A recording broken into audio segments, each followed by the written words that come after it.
The massive ship appeared without warning above Earth's moon. It was bigger than any human vessel ever built, stretching 5 miles from front to back. Its black metal surface gleamed with strange lights that pulsed like a heartbeat. The ship hung there in space, silent and threatening, while every alarm in the solar system started screaming. On Luna Station, Commander Kyle Hunter was drinking his morning coffee when the alerts began.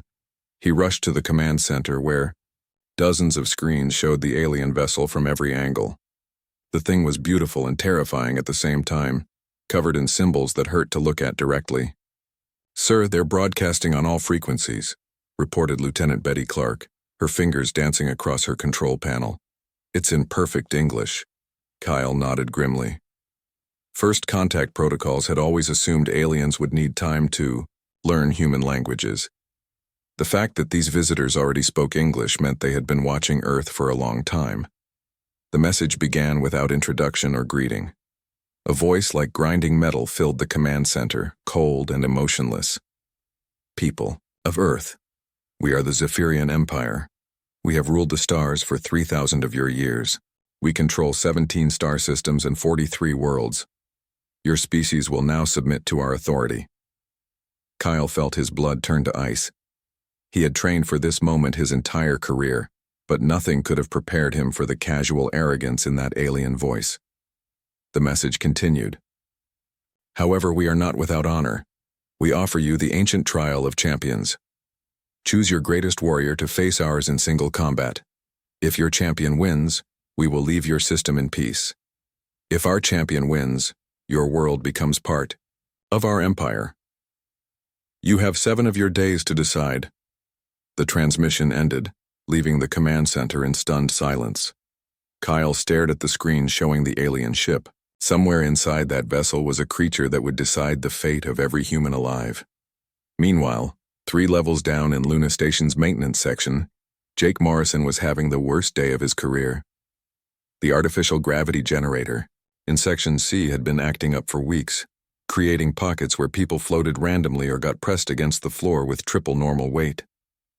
The coffee machine in the break room had broken again, and now the main air recycling unit was making a grinding noise that meant expensive repairs. Jake wiped sweat from his forehead and glared at the pile of broken equipment surrounding his workbench. At 42 years old, he had been fixing things in space for 15 years. He knew every bolt, wire, and circuit board on Luna Station better than he knew his own apartment back on Earth. His supervisor, Pete Wilson, appeared in the doorway, looking stressed. "Jake, we got another problem. The waste processing unit in Section F is backing up." "Of course it is," Jake muttered, grabbing his toolbox. The box was older than he was, passed down from his grandfather who had worked in the Detroit auto plants. It contained every tool he needed to keep human technology running, held together with duct tape and hope. As Jake crawled through the maintenance tunnels toward Section F, he heard people talking excitedly about some alien ship. He paid no attention. There was always some crisis or emergency that had nothing to do with him.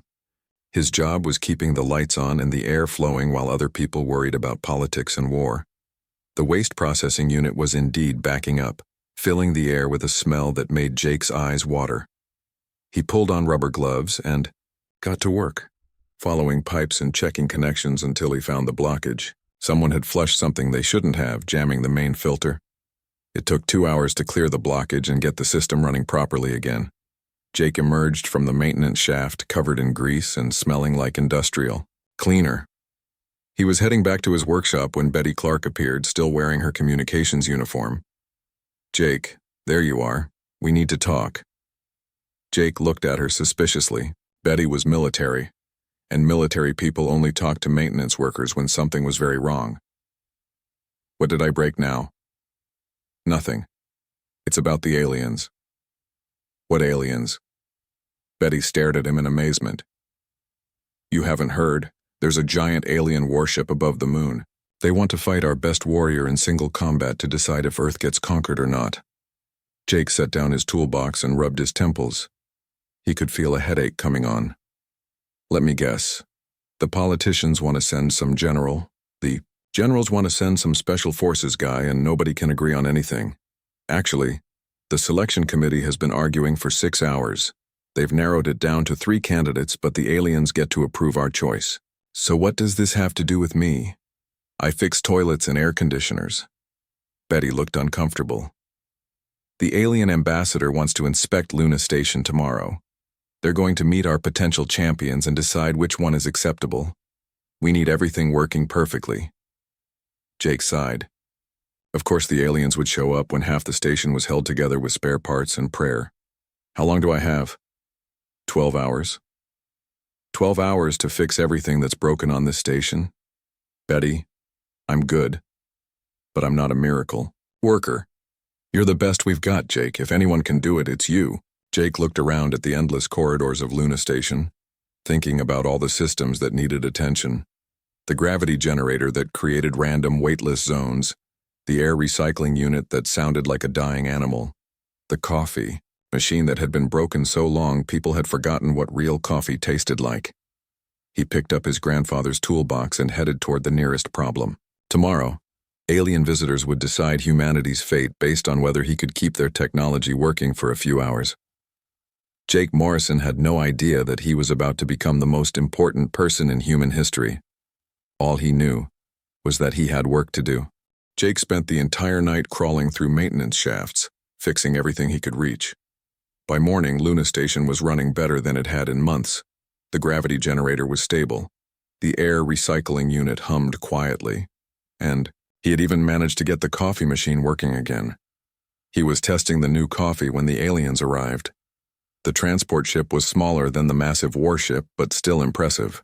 It docked with Luna Station with barely a sound, using technology that made human ships look like toys.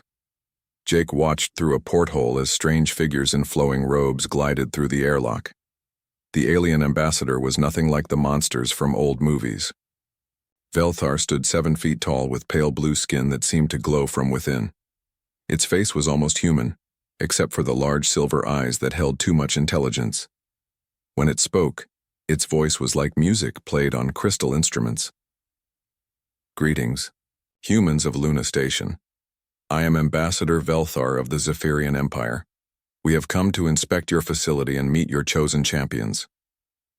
Commander Hunter led the aliens on a tour of the station's important areas. The command center, the weapons systems, the training facilities where Earth's finest warriors practiced. Jake watched from a distance as 3 men in military uniforms stood at attention, waiting to be judged. Captain Tony Walsh had won medals in every conflict of the past decade. His record was perfect, his skills legendary among human soldiers. He stood straight and proud every inch the professional warrior.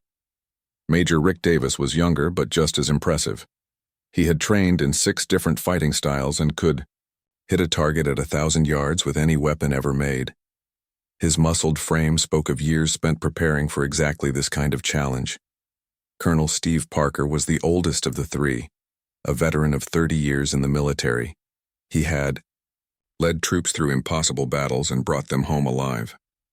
His gray hair and scarred hands told the story of a lifetime spent in service to humanity. Ambassador Velthar examined each man carefully, asking questions about their training and experience. The aliens seemed impressed, but not particularly worried. Jake got the feeling they had seen impressive warriors before and defeated them all. The tour continued through the station's laboratories and living quarters. Jake stayed busy with routine maintenance, keeping out of the way while history was being made. He was replacing a burned-out circuit board in the life support system when disaster struck. An alarm began wailing in the alien section of the station. Emergency lights flashed as automated systems detected a critical failure in the visiting ship's environmental controls. The aliens would suffocate within minutes if the problem wasn't fixed immediately. Human technicians rushed to help but stopped. At the edge of the alien ship's airlock, the technology was completely foreign, covered in symbols they couldn't read and operating on principles they didn't understand. They called for evacuation protocols while engineers argued about how to even begin diagnosing the problem. Jake heard the commotion and came running with his toolbox. He pushed through the crowd of panicking technicians and stepped onto the alien ship without hesitation. The air was already getting thin, and he could hear systems failing throughout the vessel. "Sir, you can't go in there," called Lieutenant Clark. We don't know anything about their technology. Technology is technology, Jake replied, pulling out a small device that measured electrical current. Everything runs on power, and power follows rules. The alien ship's interior was beautiful, but alien. Curved walls glowed with soft light, and control panels floated in midair without visible support. Jake ignored the strange aesthetics and focused on the practical problems. Somewhere in this ship, something was broken, and broken things could be fixed. He followed his nose toward the smell of burning electronics and found himself in what had to be the engineering section. Alien machinery hummed and whirred around him, but the basic principles were familiar. Power came from here, flowed through there, and controlled everything else from that central unit. Jake found the problem quickly. A power coupling had overheated and fused, cutting off environmental controls to the entire ship. The alien design was elegant but fragile, built more for beauty than durability. He could fix it, but not with alien parts. Racing back to his workshop, Jake grabbed spare components from a dozen different human machines. A power regulator from the coffee machine, some wiring from a broken computer, and a cooling unit salvaged from an old refrigerator. He also took his grandfather's biggest wrench, the one that had fixed everything from car engines to space shuttles. Back on the alien ship, Jake went to work. He ripped out the burned coupling and began installing his improvised replacement. The alien systems didn't want to accept human components, but Jake forced them to work together through sheer stubborn determination and creative engineering. 20 minutes later, the ship's environmental systems came back online. Fresh air began flowing, and the emergency lights stopped flashing. Jake emerged from the engineering section covered in grease and alien lubricants, carrying his toolbox like it was the most natural thing in the world. Ambassador Velthar was waiting for him, silver eyes wide with amazement. The alien had watched the entire repair through internal sensors, seeing Jake accomplish in minutes what their own engineers would have needed hours to attempt. "You fixed our ship," Velthar said, its musical voice filled with something that might have been wonder. Jake shrugged and wiped his hands on a rag. "Power coupling burned out. Happens all the time. Your technology is pretty, but it's not very practical. Too many single points of failure." The ambassador studied Jake for a long moment, then turned to Commander Hunter. "This human will be acceptable as your champion." "I'm sorry, what?" Jake asked, suddenly aware that everyone was staring at him. "The mechanic," Velthar explained. "He will face our War Master in combat to determine your world's fate." Jake looked around at the crowd of military officers and alien dignitaries, all watching him expectantly. His toolbox suddenly felt very heavy in his hands. "I think there's been some kind of mistake," he said slowly. "I'm not a warrior. I just fix things." Ambassador Velthar's expression was unreadable.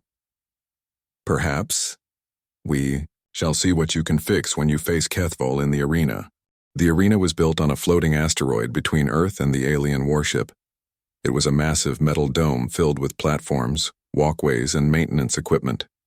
Cameras from both civilizations recorded everything, broadcasting the fight to billions of viewers across the galaxy. Jake stood in the human preparation room, still wearing his work coveralls. His toolbox sat on a metal table beside him, looking small and ordinary next to all the high-tech equipment around him. Commander Hunter paced nervously while technicians checked communication devices and medical scanners. "You don't have to do this," Hunter said for the 10th time. "We can still send one of the real champions. The aliens might accept a substitution." Jake tested the weight of his grandfather's wrench, feeling the familiar grip worn smooth by decades of use.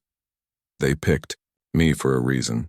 Besides, someone needs to show that alien warrior that human technology isn't as fancy as theirs, but it gets the job done."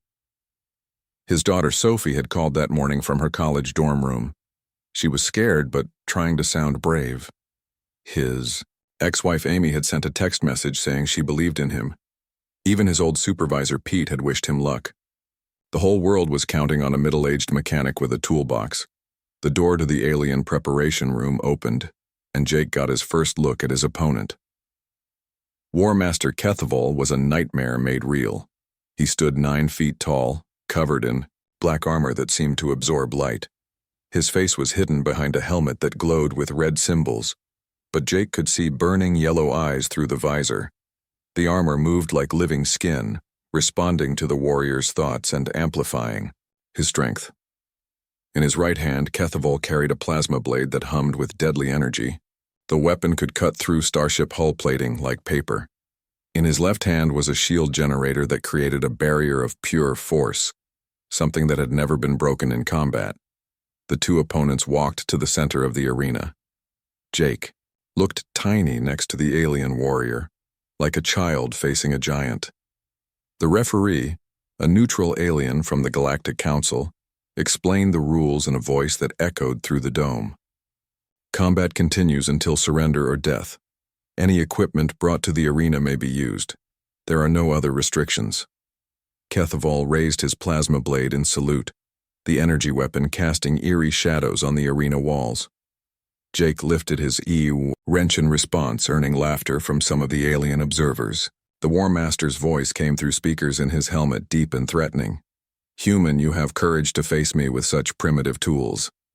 I will make your death quick to honor that courage." "Thanks," Jake replied, adjusting his grip on the wrench. "I'll try to fix whatever's wrong with you without breaking anything important." The referee stepped back and activated the arena's force field. The two champions were now locked in a space the size of a football field, surrounded by platforms, pipes, and maintenance equipment. Cameras zoomed in from every angle as billions of beings watched the fight that would decide Earth's fate. Kethavol attacked immediately. He moved faster than anything that large should be able to move, crossing half the arena in seconds. His plasma blade swept toward Jake's head, trailing fire through the air. Jake threw himself sideways, rolling behind a support pillar as the energy weapon sliced through the metal where he had been standing. The cut edges glowed white-hot, and Jake could feel the heat on his face. The War Master pressed his attack using his superior speed and reached to drive Jake backward. The plasma blade carved through everything it touched, turning the arena's equipment into obstacles and hazards. Jake dodged and weaved, using every piece of cover he could find. To the observers, it looked like a massacre in slow motion. The human was clearly outmatched, running and hiding while the alien warrior destroyed everything around him. Bets were placed on how long Jake would survive, with most estimates under 5 minutes. But Jake wasn't just running randomly. As he dodged the attacks, he was studying his opponent like a broken machine that needed diagnosis. He watched how the armor moved, how the weapons functioned, how the power systems distributed energy throughout the War Master's equipment. The plasma blade required enormous amounts of power to maintain its cutting edge. Jake could see heat radiating from cooling vents in the armor's back, suggesting the weapon systems generated more waste energy than the armor could handle efficiently. The shield generator created an impressive barrier, but it flickered slightly when Kethavol moved quickly. That meant the power supply couldn't maintain maximum shield strength while also powering the armor's movement systems. Most importantly, Jake noticed that all of the War Master's equipment was integrated into a single system. The armor, weapons, and shields all drew power from the same source and were controlled by the same central processor. It was elegant and efficient, but it had a critical weakness that Jake recognized immediately. Single point of failure. Kethavol cornered Jake on a high platform, cutting off all escape routes. The War Master raised his plasma blade for the killing blow, certain that victory was finally at hand. "You fought well for a primitive," he said, his weapon crackling with deadly energy. "But this ends now." Jake looked up at the towering alien warrior and smiled. "You're right, it does end now." Instead of cowering or begging for mercy, Jake pulled out a small device from his toolbox. It looked like nothing more than a simple electronic tester, the kind used to check power levels in everyday equipment. "What is that supposed to do?" Kethavol asked, confused by the human's calm behavior.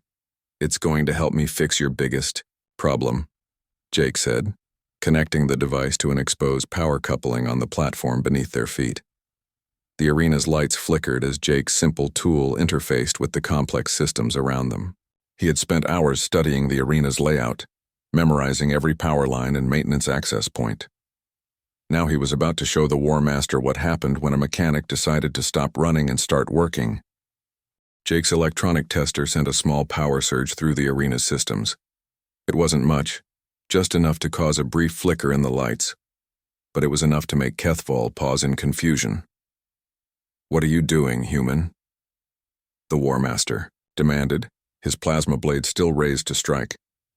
"Checking the power grid," Jake replied, studying the readings on his device. "Just like I thought.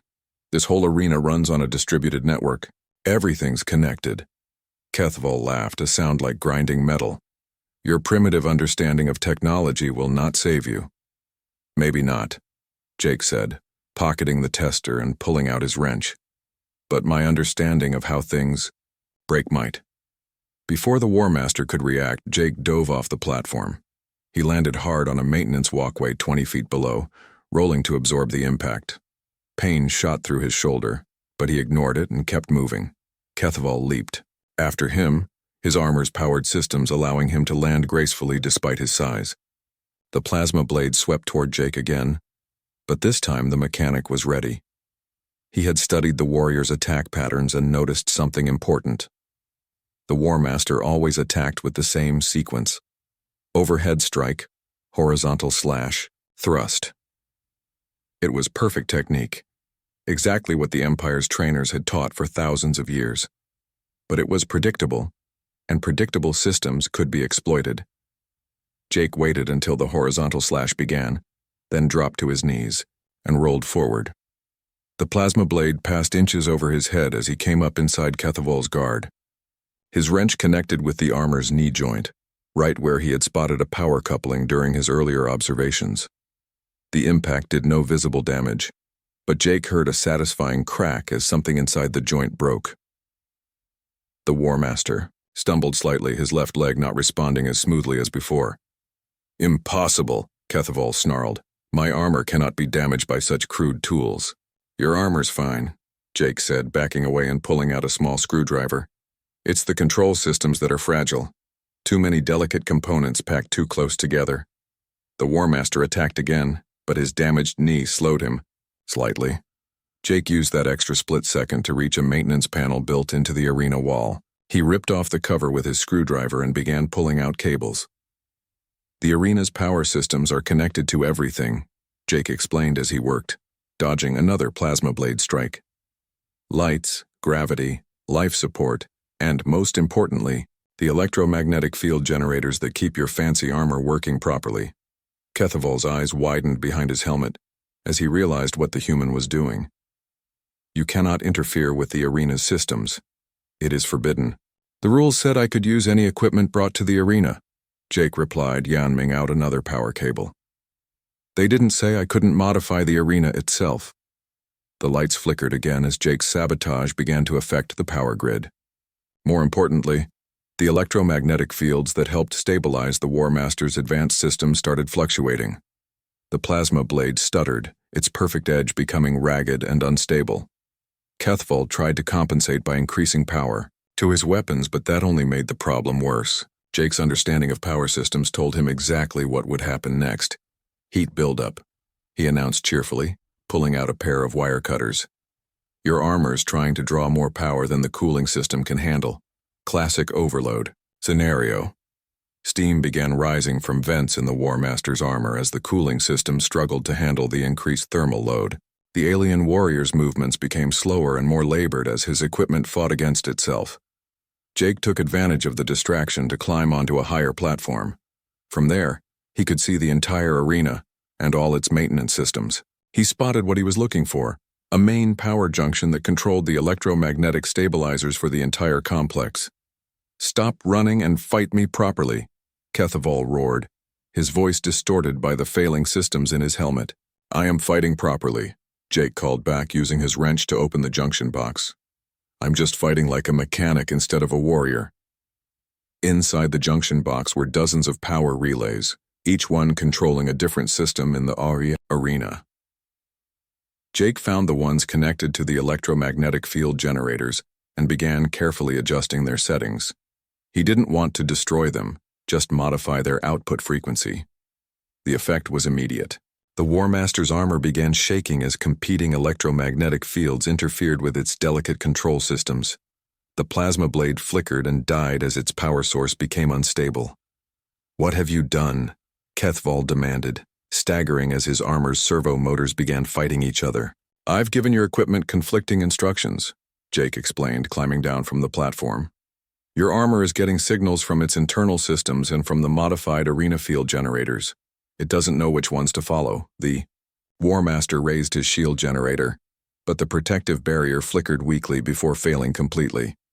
His armor was consuming all available power just trying to keep its basic functions operating. Jake walked closer, his wrench held casually, in one hand.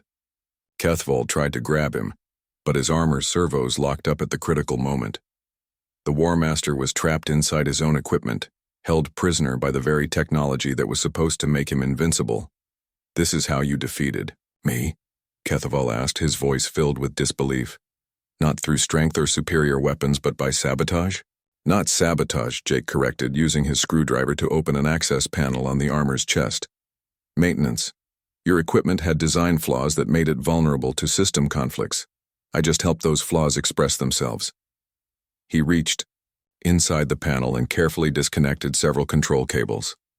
The War Master's armor went completely still, its power system shutting down in emergency mode to prevent catastrophic damage. Kethval was completely helpless now, trapped inside. His own advanced technology. He could breathe and see, but he couldn't move or access any of his weapons. The armor that had made him the Empire's greatest warrior had become an expensive prison. "I surrender," he said quietly, his voice barely audible through the armor's failing speakers. Jake nodded and began reconnecting the cables in the correct sequence. Within minutes, the War Master's basic systems came back online, though his weapons and enhanced capabilities remained disabled. "How?"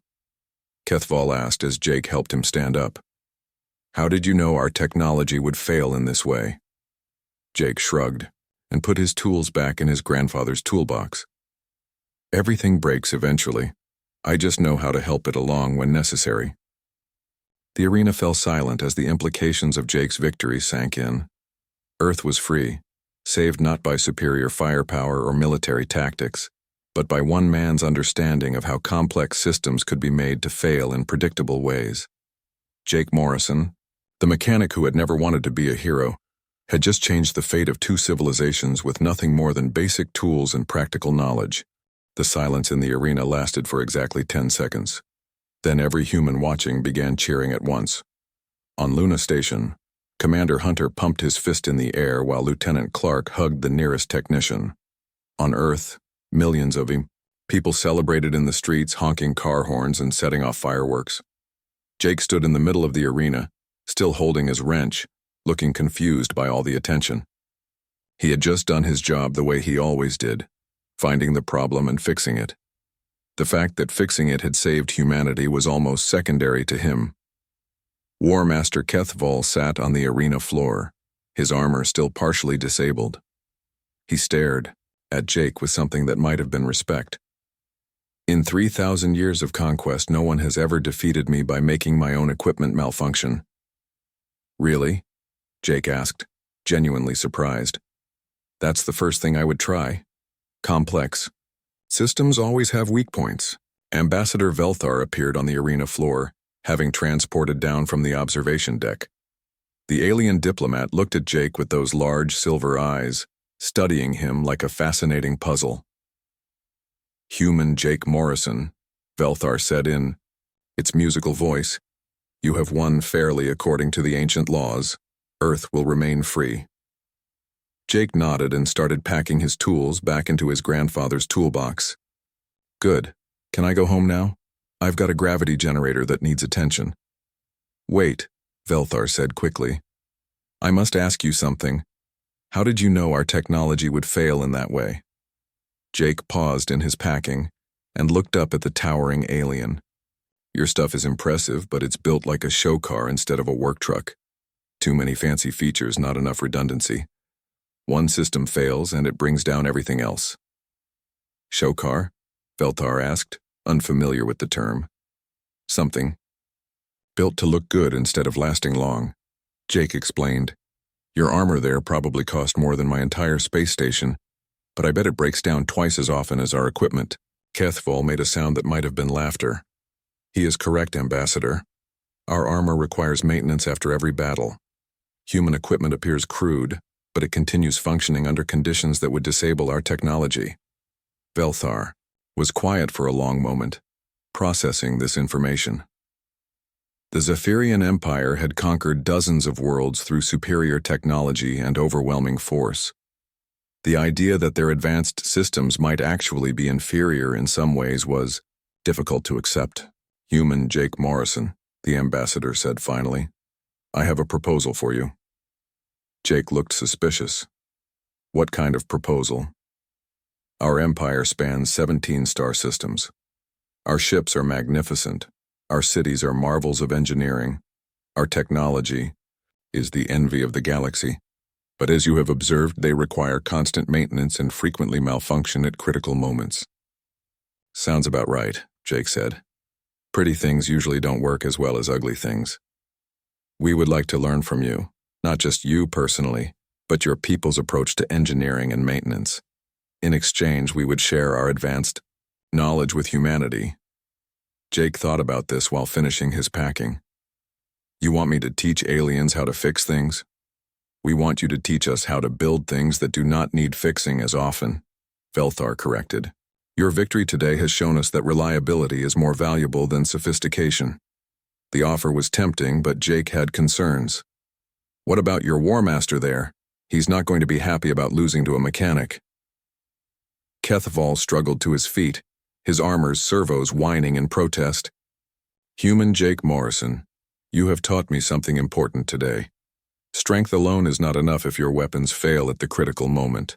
I would be honored to learn from you. Jake looked around the arena at the aliens and humans watching, him expectantly. 3 days ago, he had been a maintenance worker nobody knew or cared about. Now the fate of interstellar relations apparently depended on his decision. All right, he said finally, but I have conditions. Name them, Velthar said immediately. First, I'm still a mechanic, not a diplomat. I'll teach your people how to fix things and build things better, but I'm not giving speeches or attending fancy dinners. Agreed. Second, my people get full access to your technology. If we're going to help you make it more reliable, we need to understand how it works.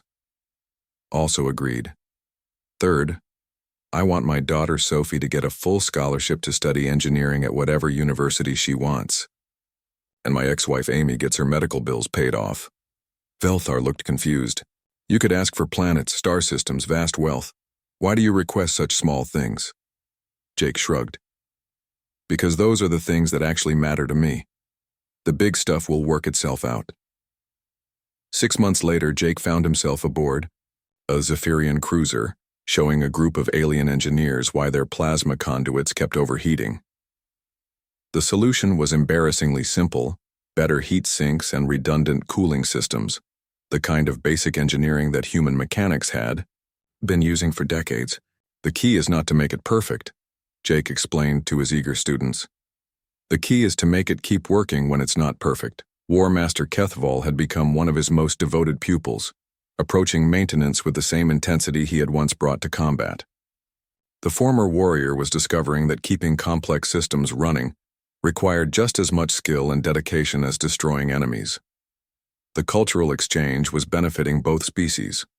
Human ships now incorporated Zephyrian power systems, while alien vessels were built with human-style redundancy and repairability. The galaxy was becoming a more interesting place as two very different approaches to technology began to merge. Jake's daughter Sophie called him every week, excited about her advanced engineering courses and full of questions about alien technology. His ex-wife Amy had sent him a thank you card after her surgery, something that meant more to him than all the medals and honors the governments kept trying to give him. Commander Hunter had been promoted to admiral and put in charge of the new Human Zephyrian Technical Exchange Program.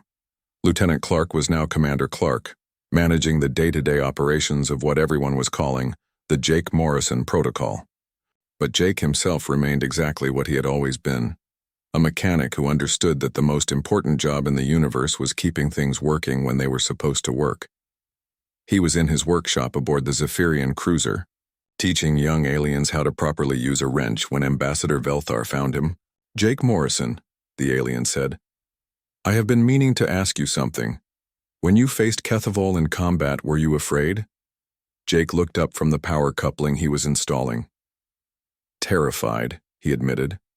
But fear doesn't stop things from being broken, and broken things still need to be fixed. He returned to his work, humming an old song his grandfather used to sing while working in the Detroit auto plants.